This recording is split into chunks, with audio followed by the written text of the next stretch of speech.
In this exercise, I'm going to introduce what's known as inline styles. You see, inline styles are heavily frowned upon in web design, to the point to where most designers would describe them with only 3 words. Don't use them. In the end, I think it's important for you to know about them, why they're frowned upon, and the rare instances when they are appropriate to use. So I have the inline.html file open from the 06_02. Now, what's an inline style? Well, an inline style is a style that's applied using the style attribute. So we've been using attributes on HTML tags for quite some time now. One of the attributes that you can use is the style attribute, and that will control the formatting and the styling for that specific element. To demonstrate that, we've got 2 headings on the page here. One says using inline styles, and the other one is just begging to be styled. Style me using the style attribute. Well, if you say so. I'm going to go ahead and open up a little bit of space in the opening H2 tag there, and then I'm going to use the style attribute, so style equals.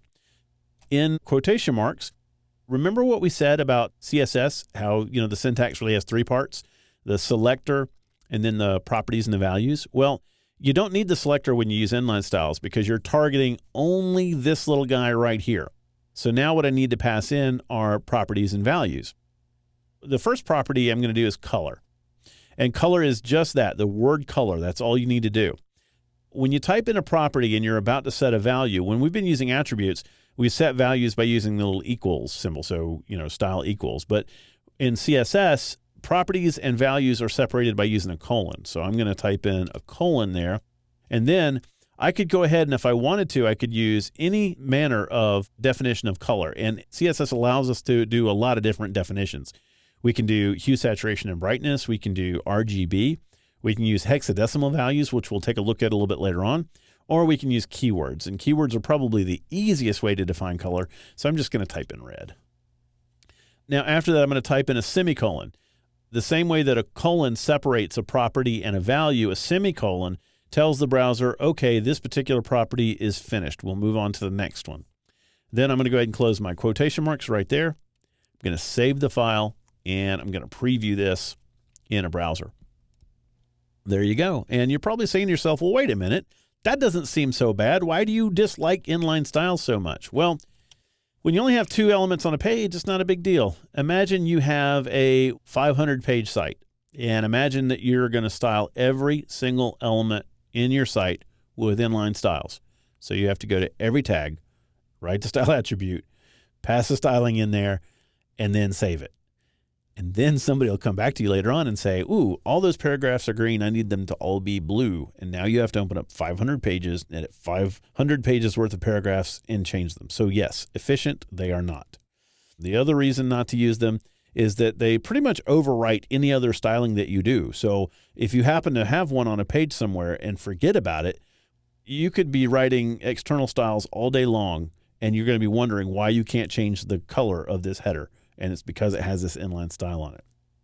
You're not limited to one property. You can put more than one property in here. And to do that, you simply just keep going.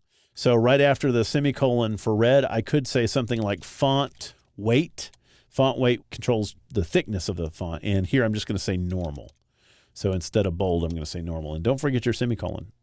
Font dash weight and then a colon normal. So now if I save this and then test it, you'll see that now instead of being bold, which is the default styling for headings, it's now normal. I've given you plenty of reasons not to use inline styles. How about a reason when you should? There are going to be times when you're passing a file to like a really, really old user agent. The user agents that were around before CSS became really standard operating procedure had limited support for CSS and limited support for external styles and inline styles and things like that.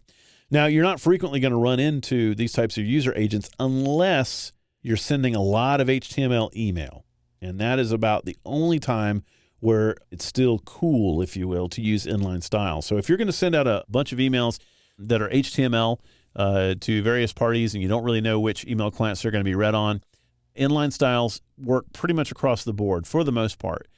You won't find yourself often needing to use inline styles, but it is helpful to know that they're available if you need them.